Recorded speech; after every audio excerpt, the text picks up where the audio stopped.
안녕하십니까. 형사 전문 변호사 노계성 변호사입니다. 오늘 말씀드릴 부분은 유튜브 38편 성범죄 사건 재판 대비 5가지 핵심 준비 사항에 대해서 말씀드릴게요. 5가지 어떤 절차를 통해서 이미 기소된 경우, 기소되지 않은 경우가 아니라 기소된 경우에 어떤 식으로 재판이 진행되고 어떤 걸 준비해야 되는지 제가 체계적으로 설명을 한번 드리겠습니다. 우선 첫 번째로 이제 공소 제기가 된 사실을 알게 되죠. 공소장 확보가 된 이후에 본인이 어떤 혐의 사건인지, 강간인지 강제추행인지 준강간인지 준강제추행인지 성폭법인지 아청법인지 뭐 이런 부분, 뭐 카메라를 통해 뭐 촬영을 했는지 여러 가지 유형의 어떤 성범죄 관련 사건이 있는데 뭐 공소장을 먼저 보시고요. 공소장을 본 이후에 검찰청에 증거기록 등사 신청을 해야 됩니다. 검찰청에 증거기록 등사 신청을 해야 돼. 이 부분은 이제 변호사를 선임해서 보통은 절차가 진행되지만 변호사가 없는 분들 같은 경우 이제 국선 변호사를 통해 진행하시는 분들은 국선 변호사를 통해서도 증거기록 확보가 필요하고, 만약에 변호사가 없는 분들은 직접 검찰청에 이제 증거기록 등사를 하기 위해 신청을 하셔야 되는데, 되도록이면 성범죄 사건 같은 경우는 무죄 가능성이 3% 미만이기 때문에 소위 뭐 1%라고 얘기를 하죠. 근데 1% 정도밖에 안 되기 때문에 반드시 변호사를 선임하셔야 됩니다. 그리고 또 한 가지 제가 말씀드리고 싶은 것은 수사기록 목록을 등사 신청을 하셔야 돼요. 그러니까 이런 부분은 변호사를 선임 안 하면 모르는 부분이죠. 수사기록 목록을 등사 신청을 해서 증거기록에 빠진 부분의 어떤 부분이 뭔지, 어떤 거의 뭐 사실 결정적인 부분이 그렇게 확 발견되지는 않지만 기소와는 공소 사실과는 조금 배치되는 어떤 피고인에게 유리한 부분이 수사기록에 들어있을 수 있습니다. 그렇기 때문에 수사기록 목록을 우선 확보해봐서 증거기록과 수사기록 목록 사이에 어떤 부분이 좀 차이점이 있는, 누락된 수사기록이 뭐가 있는지 확인을 해봐야 되겠죠. 그런데 대부분의 사건은 어떤 결정적인 내용은 안 나오고 있어요. 두 번째, 이제 1회 공판기일, 증거기록이 확보된 이후에 이제 1회 공판기일에 우리 의뢰인분, 피고인분이 출석했을 때 해야 될 부분에 대해서 말씀드려 볼까요? 제가 이제 증거 인부 관련된 영상은 이미 제가 만들어서 이제 영상을 올린 부분이 있습니다. 증거 인부의 개괄적인 내용에 대해서는 반드시 그 영상을 보셔야만 하고요. 성범죄 사건에서의 증거 인부에 대해서만 구별을 해서 말씀드릴게요. 핵심적으로는 우리 의뢰인분, 피고인이 경찰 내지 검찰에서 조사받은 피의자 신문 조서는 내용 부인을 해 놓는 것이 좋습니다. 내용 부인을 해야 증거 기각 결정이 돼서 유죄 증거로 사용이 안 되니까요. 근데 문제는 경찰에서 조사를 잘못 받으신 분들 같은 경우 법정 진술 내용과 당초의 경찰 1차 조사 때의 진술이 달라지는 경우가 생기거든요. 무슨 말이냐면은 1차 경찰 조사 때에는 경험이 많은 수사관의 어떤 유도 신문에 의해서 본인이 하지 않은 행동까지도 조금 잘못 인정하는 경우가 있을 수가 있어요. 근데 이제 그 이후에 1차 경찰 조사를 잘못 받았다라고 생각을 하고 그 이후에 변호사를 선임한다든지, 아니면 재판에서 증거 기록을 살펴보면서 당초 경찰 조사를 잘못 받아본 부분에 대해서 나중에 체크를 해보니 이건 아닌데라고 후회하는 경우가 있을 수 있거든요. 근데 문제는 이 과정에서 피신 조서, 피의자 신문 조서를 내용 부인을 했을 때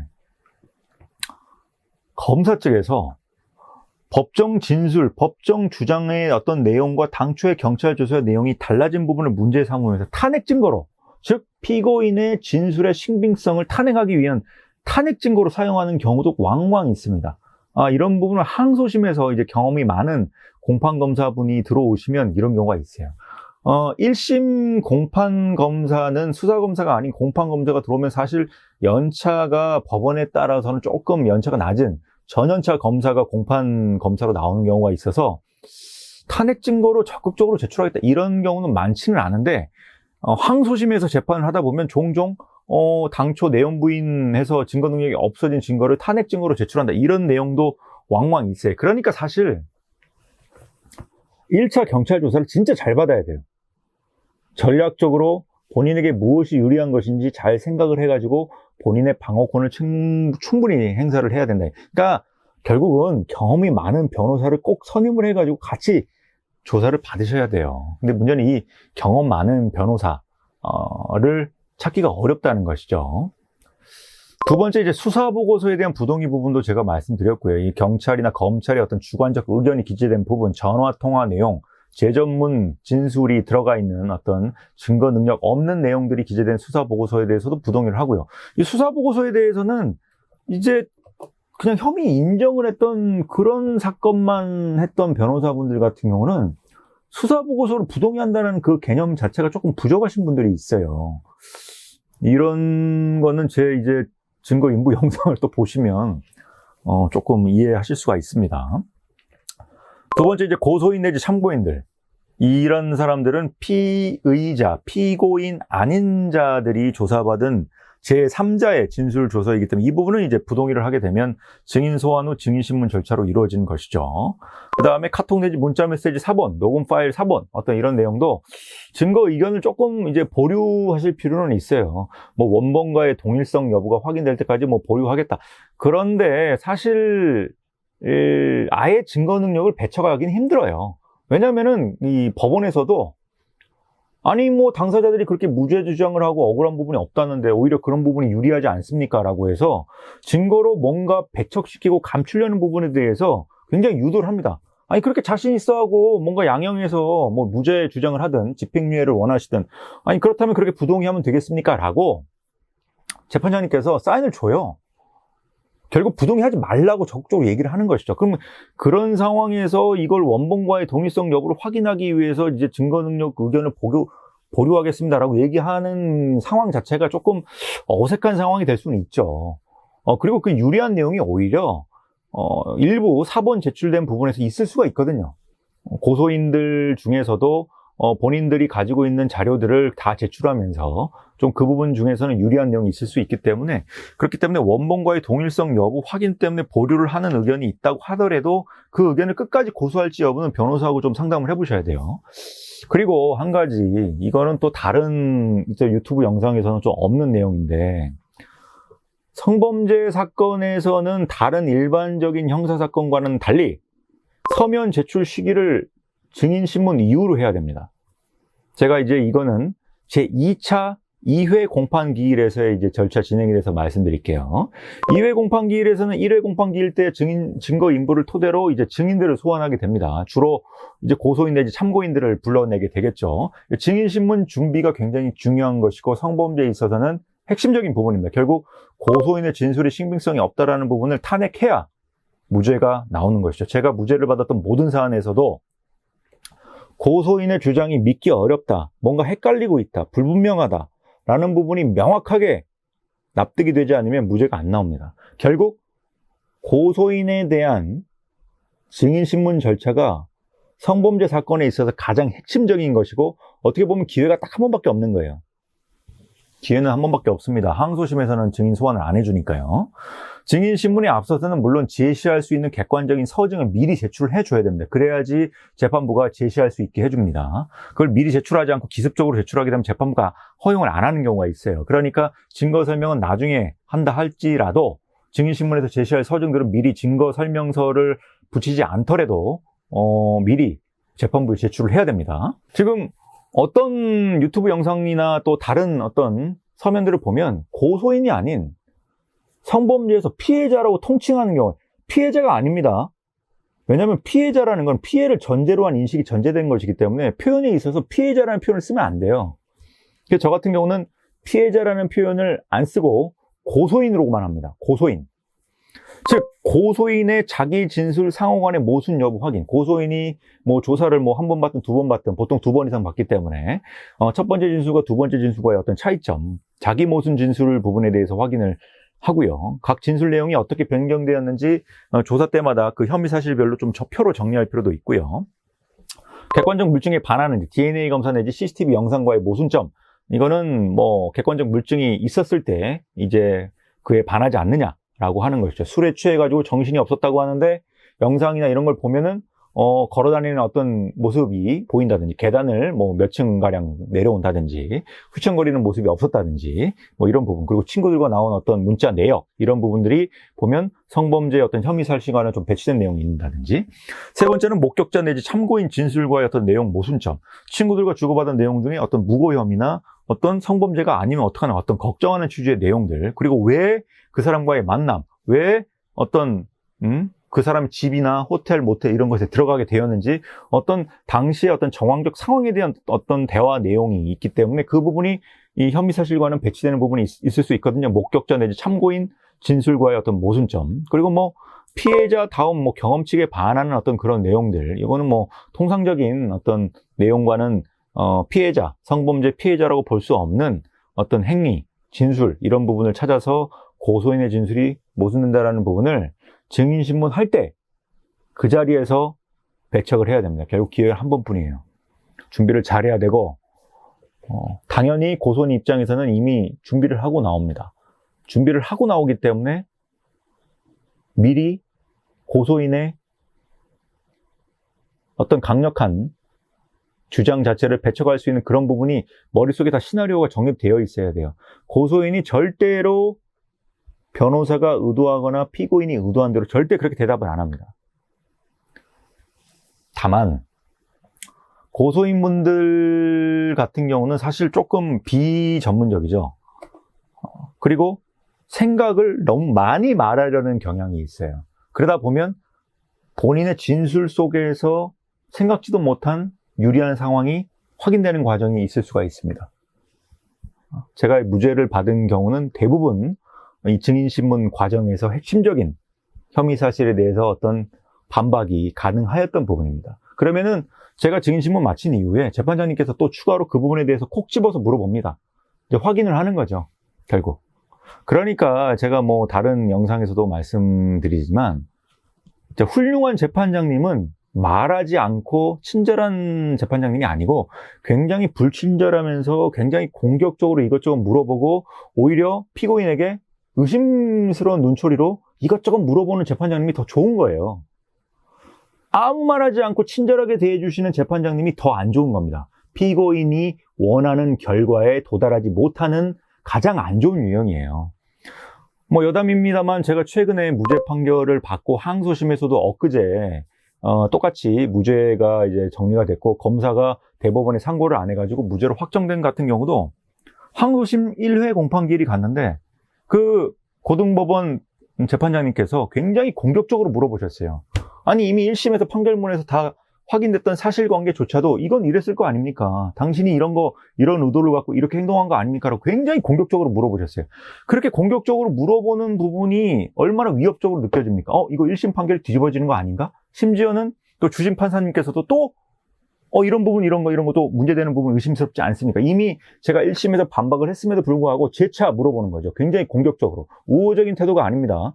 이건 누가 봐도 저 사람에 대한 유죄 심증을 가지고 물어보는 것이라고 걱정스럽게 하는 것이죠. 물론 모두의 경우가 그런 건 아니지만 재판장님이 많이 물어보고 따지려 들고 의심스럽게 말씀 주시는 부분은 굉장히 감사한 상황이라는 것을 피고인분들이 알아야 됩니다. 결과가 안 좋은 경우는 재판장님이 아무 말 하지 않습니다. 그냥 가만히 있어요. 그냥. 옛날에 마스크 벗었을 때는 오히려 친절하게 대해주시고 말했어요. 지금 마스크 쓰고 있어서 얼굴 표정이 잘 드러나 있지 않고 이제 말의 내용을 통해서 심증 파악을 할 수밖에 없겠지만 어쨌든 증인신문 과정에서 고소인의 진술을 이제 확실하게 탄핵을 해야 됩니다. 그리고 이제 3회 공판기일 증인신문 이후에 이때 이제 변호인 의견서를 제출하는 거예요. 증인신문 이후에 확인된 쟁점에 대해서 변호인 의견서 서면을 그때 제출합니다. 그러니까 이게 경험이 부족하거나 잘 모르는 분들은 먼저 서면을 먼저 제출해요. 물론 서면을 먼저 제출하는 것이 당연합니다.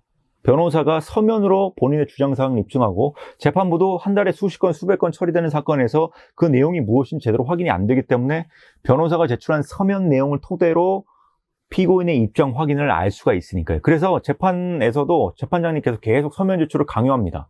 서면 제출해 주십시오. 서면 제출해 주십시오. 그러니까 서면 제출을 받은 변호인이나 피고인 입장에서는 재판부의 뜻에 따를 수밖에 없는 거죠. 하지만 성범죄에 있어서는 그게 불리하다 이겁니다.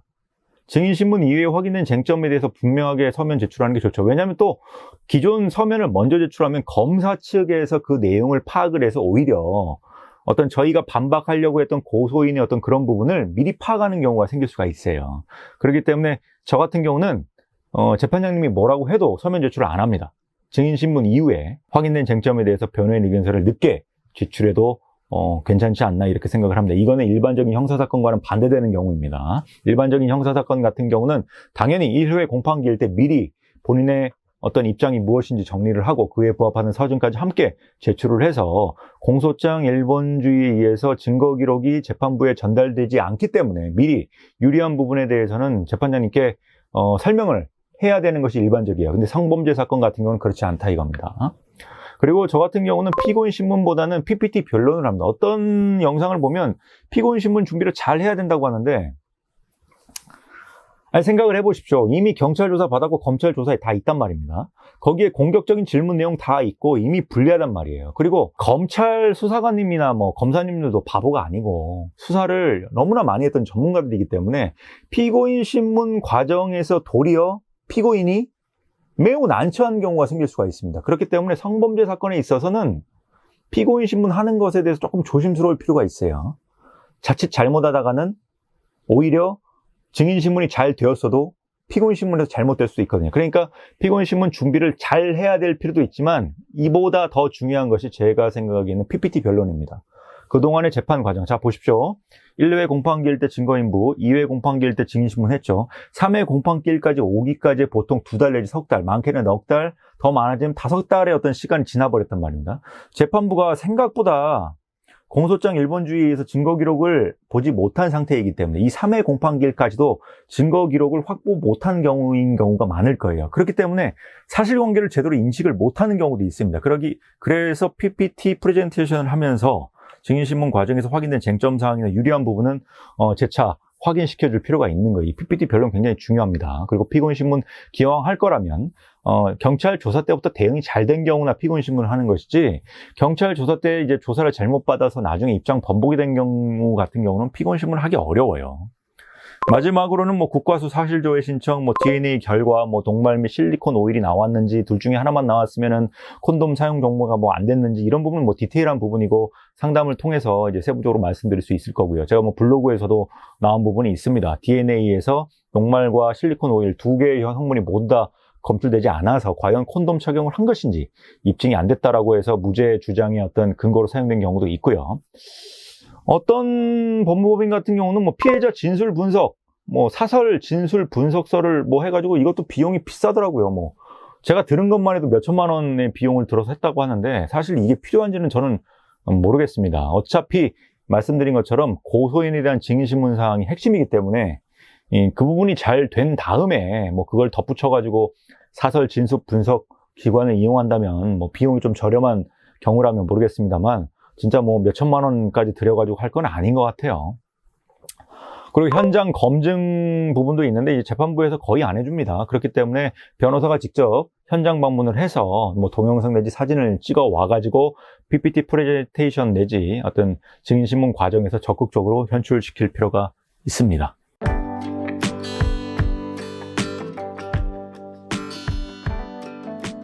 성범죄 사건 같은 경우는 이제 변호사의 업무 능력이 굉장히 중요한 사건 중에 하나인 것 같아요.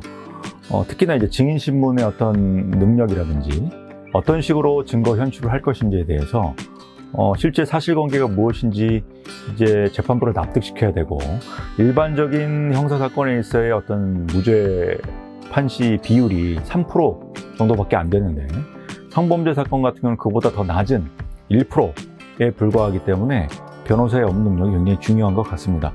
여러 변호사님하고 뭐 상담을 받으시는 것은 뭐 당연한 것이고, 실제 성공한 사례나 경험을 한번 보시고 변호사를 선택해야 될 것 같고, 제가 이제 만든 유튜브 영상 같은 경우는 꼭 저희 법인을 선임하라는 취지라기보다는 제가 처리했던 사건들을 있는 그대로 설명드리고 한번 알려드리기 위해서 제가 영상을 만든 부분이니까요. 제가 이제 성범죄 대응 관련된 어떤 세타로 구별해서 만든 유튜브 영상들을 한번 전부 다 시청을 해봐 주시고, 궁금한 것이 있으시면 저에게 문의를 해주시면 제가 알고 있는 범위 내에서 도와드리도록 하겠습니다. 이상입니다.